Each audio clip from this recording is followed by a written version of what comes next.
अस्सलाम वालेकुम class. Today we will start chapter number 3 about the cell. First of all हम देख लेते हैं सेल की डिस्कवरी के बारे में। तो रॉबर्ट हुक साइंटिस्ट थे जो कि एक इंग्लिश साइंटिस्ट थे।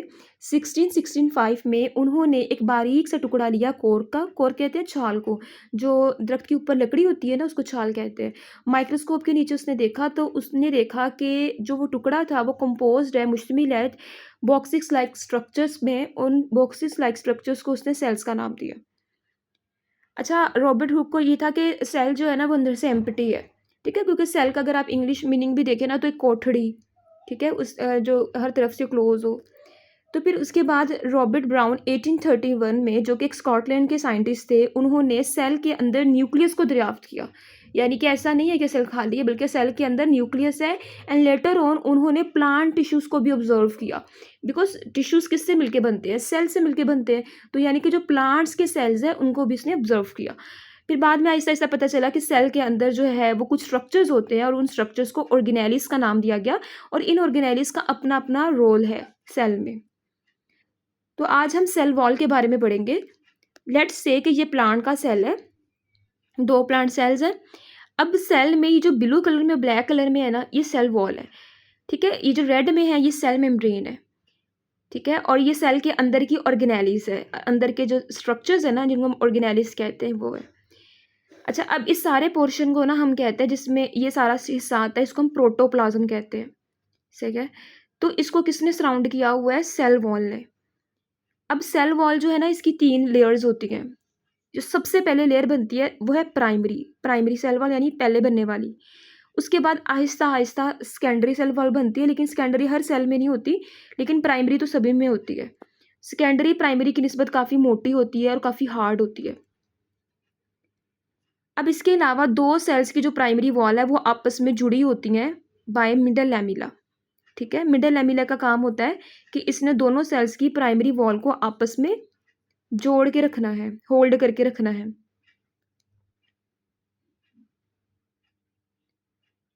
तो सबसे पहले आप हेडिंग देंगे प्रेजेंस की, यहाँ पे पोजीशन ही देनी, प्रेजेंस की हेडिंग देनी है। तो सेल वॉल किन के अंदर प्रेजेंट होती है? ये बैक्टीरिया में होती है, प्लांट्स में, फंजाई में, और कुछ प्रोटिस्ट कहते हैं। आपको पता है, आपने पढ़ा हुआ है बायोडाइवर्सिटी वाले चैप्टर में। जो प्लांट जैसी भी हो, एनिमल जैसी भी हो, और फंजाई जैसी भी हो, ऐसे ऑर्गेनिजम्स को हम प्रोटिस्ट कहते हैं। इनके अंदर सख्त नॉन लिविंग सेल वॉल होती है, जो कि किसके इर्द गिर्द होती है? सेल मेम्ब्रेन के इर्द गिर्द होती है। जैसे कि आपको पता है कि ये रेड में है, ये सेल मेम्ब्रेन है, तो इसके इर्द गिर्द क्या है? ये सेल वॉल है। लेयर्स 3 होती है, primary, middle lamella and secondary wall. First of all बात कर लेते हैं प्राइमरी वॉल की। तो प्राइमरी वॉल में सबसे पहले आ जाती है इसकी पोजीशन। तो ये किसके ऊपर होती है? सेल मेम्ब्रेन के ऊपर होती है, क्योंकि आप देखें तो जो सेल मेम्ब्रेन है इसके ऊपर क्या होती है? प्राइमरी होती है। सेकेंडरी तो बाद में बनती है ना। अच्छा, अब प्राइमरी वॉल के अंदर कौन कौन से केमिकल्स होते हैं? इसके अंदर सेलुलोज होता है, हेमीसेलुलोज होता है, पेक्टिन होता है। अच्छा, ये केमिकल्स होते हैं, बस इतना आपने याद रखना है कि इसके अंदर मॉलिक्यूल्स होते हैं, एलिमेंट्स होते हैं और एटम्स होते हैं। मिडल लैमिला की बात करें, मिडल लैमिला का काम होता है इसने होल्ड करके रखना है एडजेसेंट साथ साथ वाले जो प्राइमरी वॉल्स हैं, उनको, सेल्स की प्राइमरी वॉल्स को आपस में होल्ड करके रखना। कंपोजिशन की बात करें तो इसमें कैल्शियम होता है, मैग्नीशियम होता है, पेक्टिन होता है। और सेकेंडरी वॉल की बात करें तो सेकेंडरी वॉल किसके अंदर वाली साइड पे है? प्राइमरी वॉल के अंदर वाली साइड पे। ये प्राइमरी है, इसके अंदर वाली साइड पे सेकेंडरी वॉल है। और सेकेंडरी वॉल के अंदर क्या कुछ होता है? इसके अंदर होता है सेलुलोज होता है, लिग्निन होता है और दूसरे केमिकल्स होते हैं। ठीक है, अगेन मैं वही बात कि जो केमिकल्स हैं बस आपने ये याद रखना है कि इसके अंदर एलिमेंट्स होते हैं और एटम्स वगैरह होते हैं। सेल वॉल, अगर हम एलजी की सेल वॉल, क्योंकि अभी जो हमने ये सेल वॉल पढ़ी है प्लांट की सेल वॉल के बारे में पढ़ा है। अगर हम एलजी की सेल वॉल की बात करें तो एलजी की सेल वॉल के अंदर जो केमिकल्स उसको हम सेलुलोज कहते हैं। अगर हम प्रोकैरियोट्स की सेल वॉल की बात करें तो उसके केमिकल्स को हम पेप्टिडोग्लाइकन कहते हैं। पेप्टिडोग्लाइकन क्या होता है? पेप्टिड, यहाँ पे पेप्टिड से मुराद है अमाइनो एसिड और ग्लाइकन से मुराद है शुगर्स। ठीक है, और अगर हम बात करें सेल वॉल ऑफ फंजाई की तो इसके अंदर जो केमिकल है दैट इज काइटन। अब ऐसे करें, पेज नंबर 42 ओपन करें। तो उसमें स्ट्रक्चर ऑफ सेल है। स्ट्रक्चर ऑफ सेल में सबसे पहले आप हेडिंग देंगे हिस्ट्री की।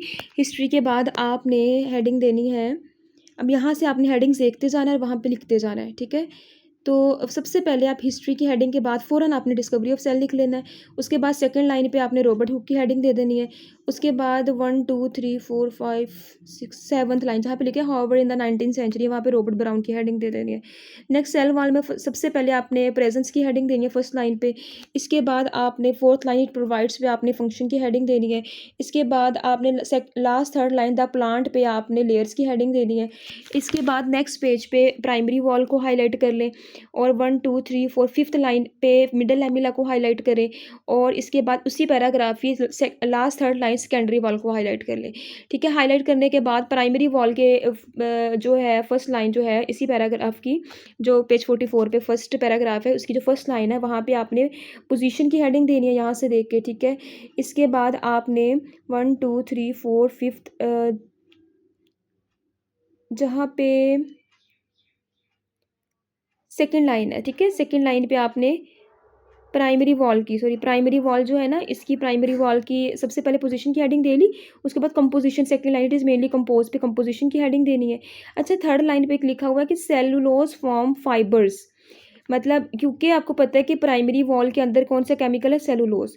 तो सेलुलोज क्या बनाता है, धागे बनाता है, दैट क्रिस क्रॉस कहते हैं इस तरह से, लाइक एक दूसरे के ऊपर क्रिस क्रॉस कर लेते हैं ताकि प्राइमरी वॉल स्ट्रॉन्ग हो जाए। लेकिन जिस तरह चारपाई होती है उस पर जो धागे होते हैं ना, रस्सियाँ सी होती है, अगर वो एक ही तरफ होंगी ना वो इतनी स्ट्रॉन्ग नहीं होंगी, लेकिन अगर वो क्रिस क्रॉस होंगी तो वो उसको मजबूती देंगी। सेम इसी तरह प्राइमरी वॉल को भी यही मजबूती देती है, लाइक क्रिस क्रॉस अरेंजमेंट मजबूती देती है। इसके बाद मिडिल लैमिला की जो फर्स्ट लाइन है वहाँ पे आप फंक्शन की हेडिंग देंगे। ठीक है, फंक्शन के बाद जो है फंक्शन की भी दे सकते हैं और पोजीशन की भी दे सकते हैं। ठीक है, दोनों दे सकते हैं, क्योंकि पोजीशन की दे लें। इसके बाद जो है मिडिल लैमिला की जो सेकंड लाइन है इट कंटेन्स, जहाँ पे लिखा हुआ है वहाँ पे हम कंपोजिशन की हेडिंग देंगे। ठीक है, इसी तरह सेकेंडरी वॉल में आप बिल्कुल स्टार्ट में सेकेंडरी वॉल के फॉर्म बाद पोजीशन की हेडिंग देंगे और इसी पैराग्राफ की जो last line is mainly made of, यहाँ पे आप कंपोजिशन की हेडिंग दे देंगे। ठीक है, इसके बाद आप हाईलाइट करें the cell wall of algae को हाईलाइट कर लें, उससे अगली line the cell wall of prokaryotes को हाईलाइट करें और उससे जो सेकंड लास्ट लाइन है वहाँ पे आप सेल वॉल ऑफ फंजाई को हाईलाइट कर लें। ठीक है, तो हेडिंग्स यहाँ पे लिखी हुई हैं, इनको देख के आपने हेडिंग्स दे देनी है। अच्छा, इसके अलावा ये है कि प्लाज्मोडेस्माटा की साइन फॉर्मेशन है, तो प्लाज्मोडेस्माटा ये होता है जैसे ये एक प्लांट सेल है, ये दूसरा सेल वाला सेल प्लांट सेल है, तो दोनों सेल्स के दरमियान में रास्ता होता है, इस रास्ते को हम कहते हैं प्लाज्मोडेस्माटा। तो हम कहते हैं प्लाज्मोडेस्माटा ऐसा रास्ता है जो कि अलाउ करता है कि दो सेल्स को आपस में कनेक्ट करता है। ठीक है, और ताकि इस सेल और इस सेल के दरमियान में जो चीज़ें ट्रांसपोर्ट होनी है ना वो इसी रास्ते के ज़रिए हो सके। तो वहाँ से अपने प्लाज्मोडेस्माटा की डेफिनेशन याद कर लेनी। एडजेसेंट कहते हैं साथ साथ वाले सेल्स, एडजेसेंट का मतलब होता है साथ साथ, एडजेसेंट सेल्स लिखा होगा वहाँ पे। नेक्स्ट देख लेते हैं हम सेल मेम्ब्रेन के बारे में। अच्छा, सेल मेम्ब्रेन से पहले ना आपने आप सेल का जो हम इंटरवल है वो देख लेते हैं। सेल की डेफिनेशन अगर आपको आती है ना, देखिए सेल होता क्या है, जिस तरह एक दीवार है ना, दीवार ईंटों से मिलके बनती है, अगर ईंटें नहीं होंगी ना वो दीवार नहीं बनेगी। सेम इसी तरह ज़िंदगी जो लाइफ है ना, जिस लिविंग ऑर्गेनिजम्स जो हैं, लिविंग ऑर्गेनिज्म की जो बॉडी है ना वो सेल से मिलके बनती है। अगर सेल नहीं होगा ना तो लिविंग ऑर्गेनिज्म नहीं होगा। ठीक है, अब डिपेंड करता है कि किसी ऑर्गेनिज्म में एक सेल है, किसी में कई सारे सेल्स हैं। ठीक है, किसी में छोटे सेल्स हैं, किसी में बड़े सेल्स हैं। तो सेल की डेफिनेशन आपने करनी है, cell is the basic unit of life. इसके बाद आपने यहाँ से कंटिन्यू करना है, सेल जो है बिल्डिंग ब्लॉक्स है। बिल्डिंग कहते हैं लिविंग ऑर्गेनिज्म की जो बॉडी है उसको जो तमीर बिल्ड किया हुआ है उसका जो एक ब्लॉक है, जिस तरह एक दीवार का एक ब्लॉक एक ईंट है ना, इसी तरह से एक लिविंग ऑर्गेनिज्म का एक ब्लॉक सेल है। अब इस including plants, animals and humans में। अच्छा, यहाँ तक इसकी डेफिनेशन हो गई है। इसके बाद जो है आपने यहाँ पे हेडिंग देनी है लार्ज सेल्स की। तो कुछ सेल्स इतने बड़े होते हैं कि आप उनको नेकेड यानी नंगी आंख से देख सकते हैं, जैसे कि ऑस्ट्रिच शुतुरमुर्ग का जो सेल होता है, यूनिसेलुलर ग्रीन एल्गी जिसका नाम एसिटोबिलेरिया, ये उस सेल का जानदार का नाम है। और एक यूनिसेलुलर जायंट अमीबा, यानी कि बहुत बड़ा अमीबा है, एक सेल पे मुश्तमिल है लेकिन उसका सेल इतना बड़ा है। ठीक है, इसी तरह से आपने यहाँ पे स्मॉल सेल्स की हेडिंग दे देनी है, जैसे यहाँ पे लार्ज सेल की दी, यहाँ पे आपने स्मॉल सेल की हेडिंग दे देनी है। ज़्यादातर सेल्स का साइज़ छोटा होता है कि आप उसको नेकेड आई से नहीं देख सकते, इस साइज़ के बावजूद सेल बड़े कम्प्लेक्स होते हैं। यहाँ पे आपने हेडिंग दे देनी है इंपॉर्टेंस ऑफ सेल की। सेल बड़े कम्प्लेक्स पेचीदा होते हैं और ज़िंदगी के जितने भी ज़रूरी काम हैं, जिंदा जानदार को लाइव रखने जानदार को लाइव रखने के लिए, ज़िंदा रखने के लिए और उसके सारे फंक्शंस को परफॉर्म करने के लिए सेल की ज़रूरत होती है। ये MCQs के लिहाज से देख ले, सबसे छोटा सेल बैक्टीरिया से लेके बड़ा से बड़ा जानदार, छोटे जानदार से लेके बड़ा जानदार, हर किससे मिलके बना है, सेल से मिलके बना जाना है, चाहे वो बड़ी ही वेल क्यों ना हो, चाहे छोटे से छोटा बैक्टीरिया ही क्यों ना हो, ये तमाम जानदार सेल से मिलकर बनते हैं। अच्छा, नेक्स्ट अब हम सेल मेम्ब्रेन को देख लेते हैं। लेकिन अगर देखिए, जो मैंने भी आपको हेडिंग सिलवाई है ना, वो ये वाली है, आप यहाँ से भी हेडिंग देख के नोट कर सकते हो।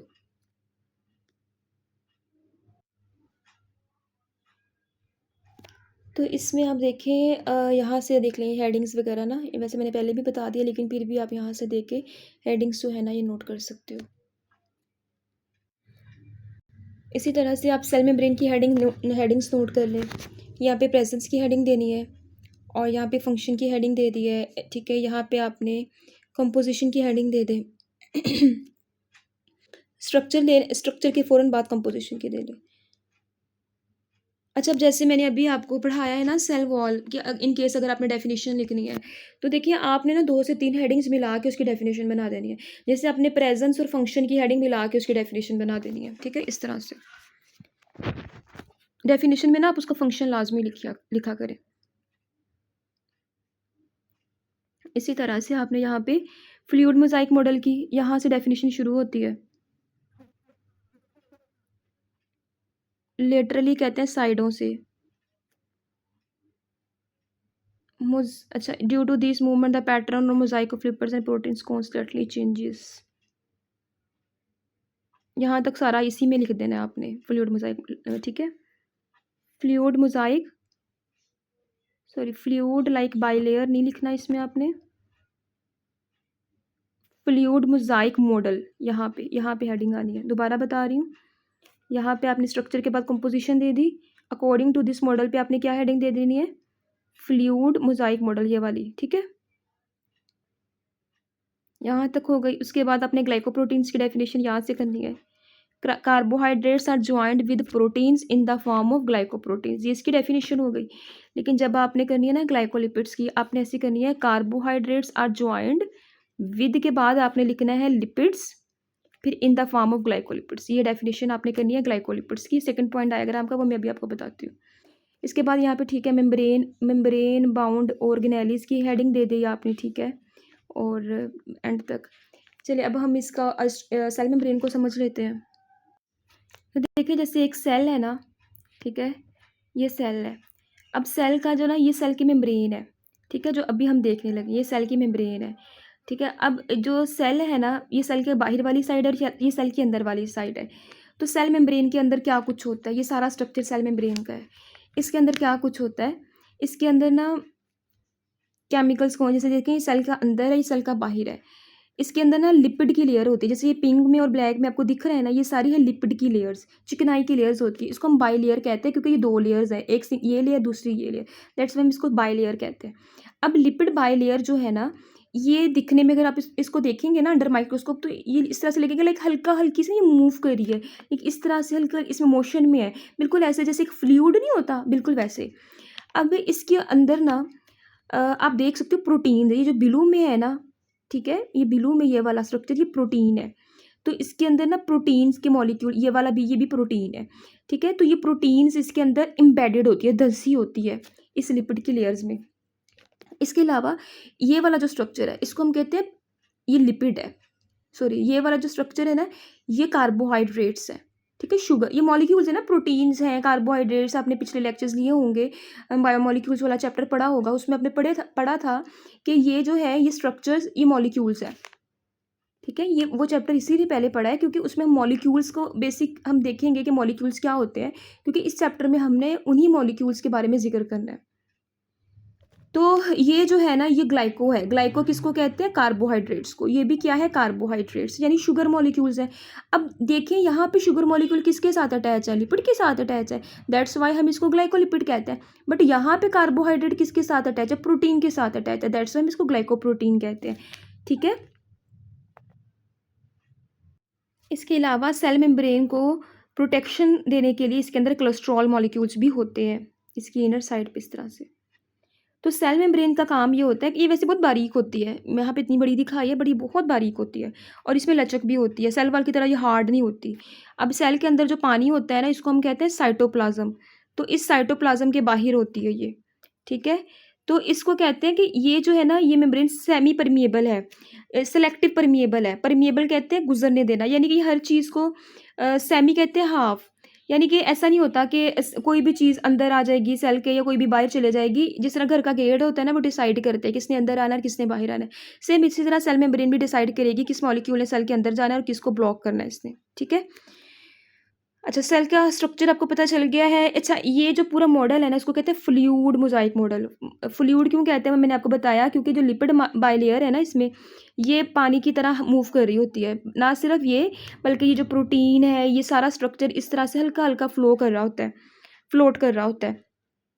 ठीक है, और मोज़ाइक क्यों कहते हैं, मोज़ाइक इसलिए कहते हैं, जैसे ये मोज़ाइक है, मोज़ाइक कहते हैं रैंडम, बेतरतीबी से, क्योंकि इसके अंदर प्रोटीन मॉलिक्यूल्स इस तरह से, ये स्ट्रक्चर्स जो है ना, ये एम्बेडेड होते हैं, दसे होते हैं बेतरतीबी से, रैंडम।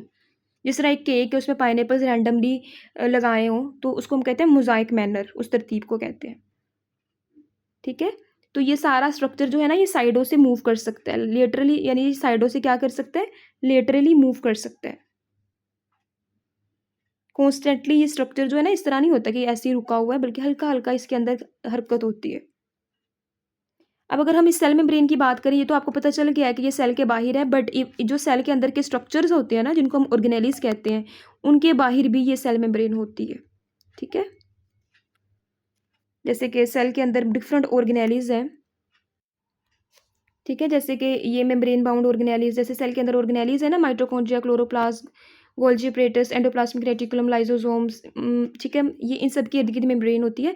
अब ये जो जितने भी ऑर्गेनेलिज हैं, इनके बस आपने नाम याद कर लेने हैं। अभी इसी चैप्टर में हमने आगे इनकी डिटेल्स भी पढ़नी है, इन तमाम ऑर्गेनेलिज की। बट इतना भी आपने याद रखना है कि इनके इर्द गिर्द क्या होती है, मेम्ब्रेन होती है, सेल मेम्ब्रेन।